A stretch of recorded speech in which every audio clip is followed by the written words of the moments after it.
Esse é o Riser, o canal que liga você ao mundo do petróleo. Hoje nós estamos estreando a nossa série Profissões no Mundo do Petróleo. E nesse episódio 1, nós vamos fazer uma contextualização. Você vai entender como funciona a extração do petróleo, desde a saída do reservatório até os usuários finais, para contextualizar.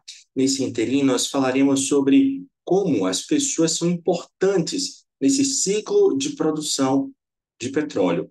E, além disso, vamos falar também sobre o setor de óleo e gás no mundo, dando ênfase a alguns aspectos importantes sobre o Brasil e falaremos sobre os próximos episódios. Vamos lá. Petróleo, alguns chamam de óleo de pedra, mas, na verdade, é uma mistura complexa de hidrocarbonetos. Hidrocarbonetos, basicamente, são compostos orgânicos que são feitos a partir de carbono e hidrogênio com as mais diversas configurações. O petróleo também tem outros elementos agregados que são chamados de contaminantes por não terem interesse econômico nele contido. Nós vamos ver agora de onde o petróleo vem, como ele é transportado, transformado e beneficiado, como ele chega aos usuários, aos consumidores finais. Bem, o petróleo existe na sua forma natural, ele está disponível em estruturas chamadas de reservatórios. Reservatórios, basicamente, são grandes acumulações de petróleo de hidrocarbonetos e foram que ocorrem naturalmente, né, no planeta por conta de condições muito específicas.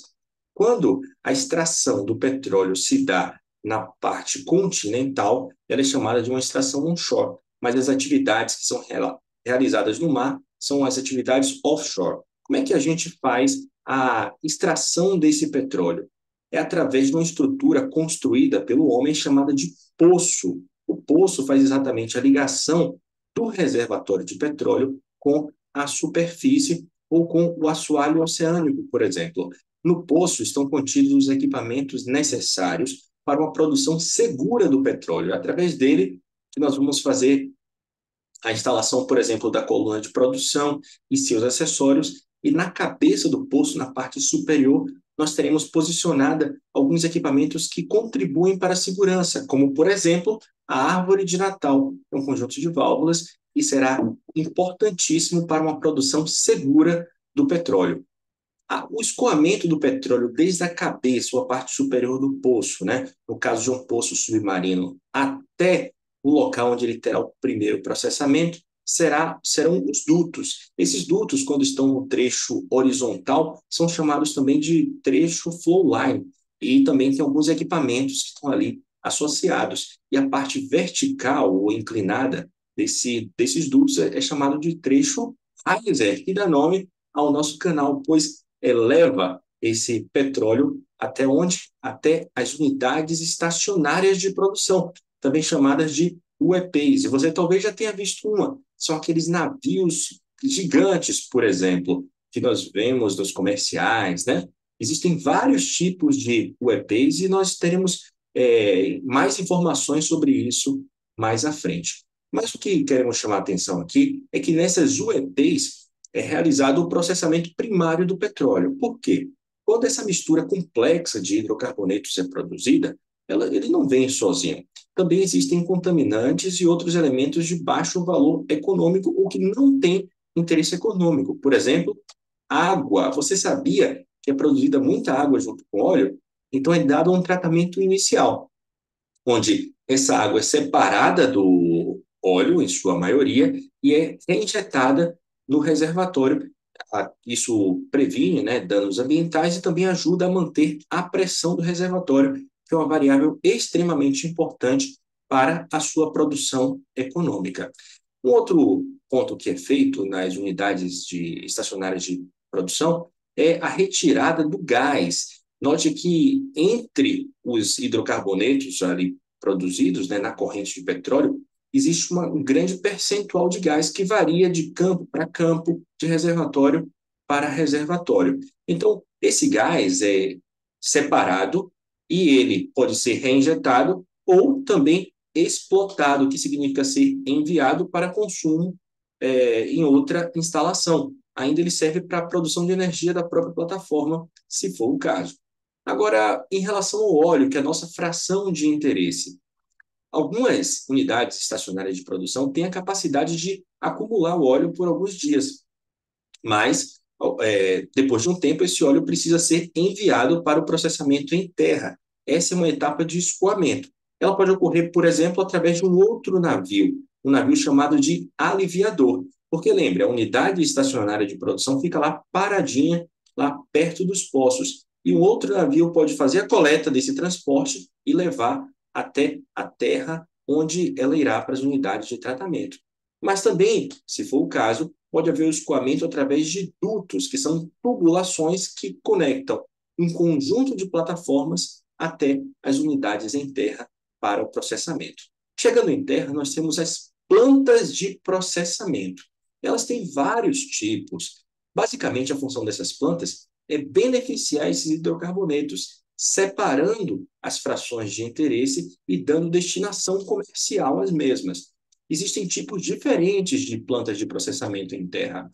Uma delas é chamada de PGN. É um tipo de planta especializado no processamento do gás natural, que é uma das frações do óleo. Mas também esses hidrocarbonetos podem ser tratados em estruturas maiores, chamadas de refinarias de petróleo. Talvez você conheça uma dessas refinarias. Existem várias aqui no Brasil e por todo o mundo.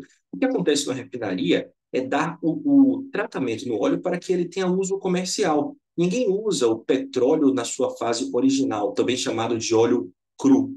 Ninguém usa ele assim. Nós usamos frações desse hidrocarboneto.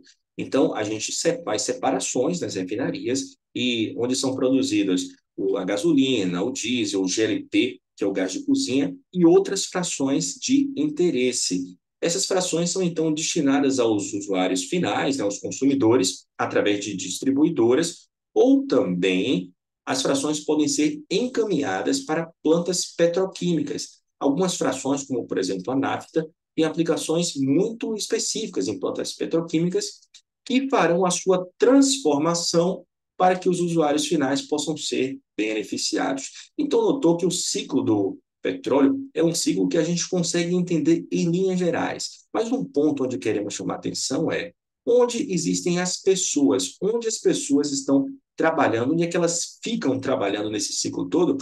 Basicamente, são nessas plantas, na UEP, das plantas de processamento primário, que são aqueles navios, plataformas, essas estruturas de processamento primário de petróleo, e também tem pessoas nas plantas em terra, que são as refinarias. E a gente vai falar um pouco mais sobre isso agora. Note, por exemplo, essa aqui é uma plataforma que nós vemos no mar. Existem também unidades de produção em terra, plataformas em terra. Nessa aí nós temos no mar uma plataforma e note que ali à direita você consegue ver um helicóptero com algumas pessoas do lado. Lá ao fundo você consegue ver um navio. Esse navio provavelmente está recebendo o petróleo que é produzido nessa plataforma. Aqui nós temos uma outra cena que é uma refinaria de petróleo. Pense na complexidade dessas instalações. Você consegue ver a quantidade de tubulações existentes? Além disso, tem muitos equipamentos. Note que tem alguns tanques, sendo alguns deles de teto flutuante. Nós temos várias esferas de armazenamento, né, de gases. Algumas delas são para gases liquefeitos. Nós também temos torres e outros equipamentos industriais. Você consegue imaginar a quantidade de pessoas que são necessárias para uma operação segura dessas instalações?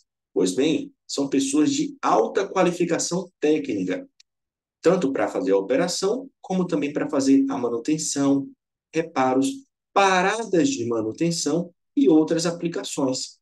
Se você olhar com cuidado, você verá algumas tubulações vermelhas. Elas são dedicadas a linhas de combate a incêndio, por exemplo, linhas de hidrante, e são essenciais para a segurança de uma planta.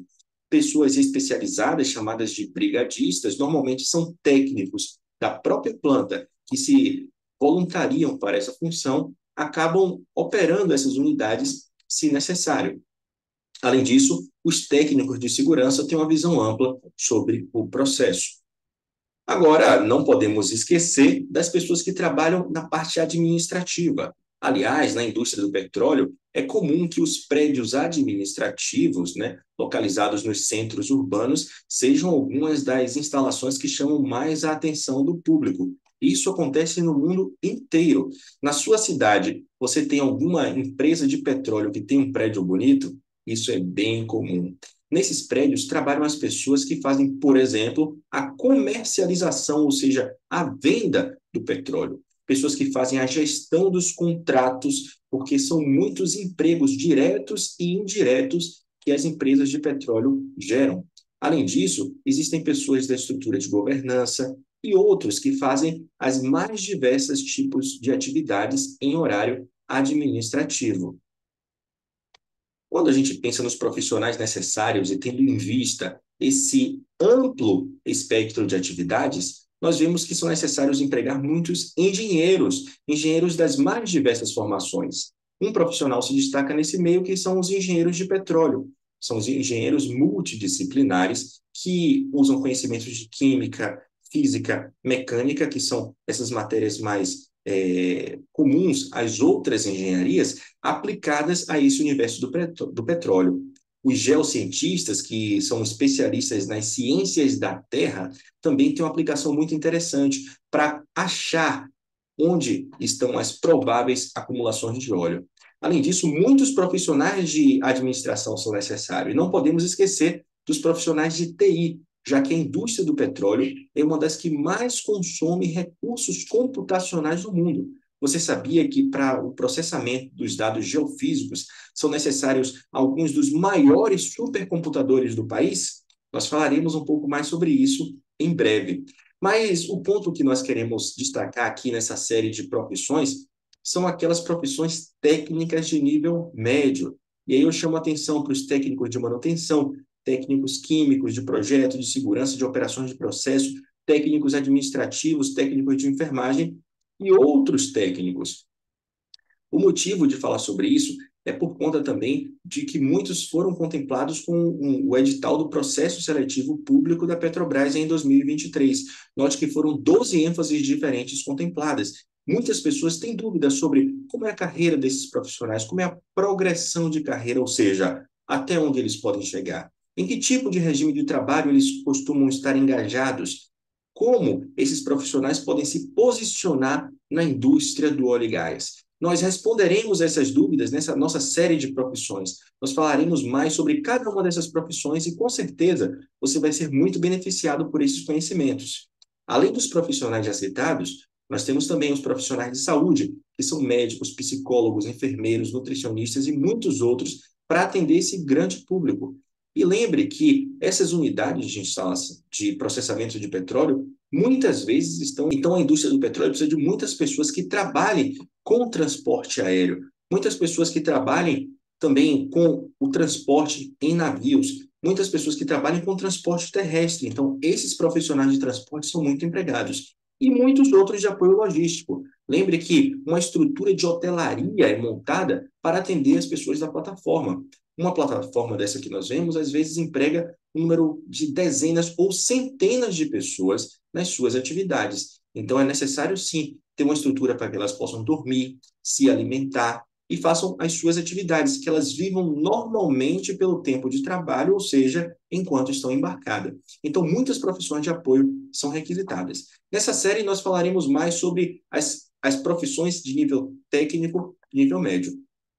Mas falando um pouco sobre o setor de óleo e gás, no mundo, ele é um dos setores mais relevantes da economia mundial. Se você vê, uma boa parte das nações tem grandes empresas, empresas fortes de petróleo, que normalmente estão entre as maiores do seu país. Por quê? Por conta da relevância energética. No Brasil, o setor de óleo e gás natural é responsável por cerca de 15% do PIB industrial. Esses dados são do IBP, que estão lá publicamente no site, numa seção chamada Além da Superfície. Eu convido você a olhar esse site e a entender um pouco mais sobre a indústria do óleo e gás. Lembre também que a produção diária de petróleo está em alta e tem aumentado muito, particularmente de 1997, dos anos 2000 para cá. Um grande marco foi a entrada em produção dos poços do pré-sal. Hoje, a produção diária do Brasil é de cerca de 3 milhões de barris dia de petróleo. É muita coisa. Isso coloca o Brasil na condição de um dos maiores produtores de petróleo do mundo. Além disso, em relação a como essa produção é sustentável e aos impactos dela, muitos se perguntam sobre a transição energética. Como a indústria do petróleo colabora para isso? É relevante dizer que a captura e reinjeção de CO2 é realidade na indústria do petróleo. Ela tem tecnologia para isso. Aliás, falando em tecnologia, essa é uma das indústrias que mais investem e mais geram resultados em termos tecnológicos. Inclusive, pesquise quais foram as empresas que mais geraram patente no ano passado no Brasil. Você vai ver a relevância da contribuição da indústria do petróleo para a tecnologia, inclusive a tecnologia em energia, pois lembre, petróleo é energia. E há uma inovação muito interessante, que é a geração de energia offshore, ou seja, gerar energia no mar. Por exemplo, a energia eólica pode ser gerada no mar, inclusive isso é muito interessante do ponto de vista ambiental. Então, a gente vai falar um pouco mais também sobre a transição energética, sobre como a indústria do petróleo colabora positivamente para essa transição nos próximos episódios. Mas o nosso foco de imediato nos próximos episódios é ajudar você a entender quais são as profissões de nível médio técnico empregadas na indústria do óleo e gás. Por isso, a nossa série está sendo preparada com muito carinho e os episódios ficarão disponíveis em breve. Por isso, um convite para você: inscreva-se no nosso canal, deixe seu like e comente. Fale sobre que pontos você gostaria de entender mais na indústria de óleo e gás, sobre quais profissões você gostaria de saber, se realmente tem espaço na indústria do petróleo. Quem sabe a gente consegue tirar suas dúvidas e fazer um episódio especial para ajudar, tá bom? Então, esse foi o Riser, a sua ligação direta com o mundo do petróleo. Se inscreva no nosso canal, curta o nosso vídeo e ajude essa informação a chegar a mais pessoas.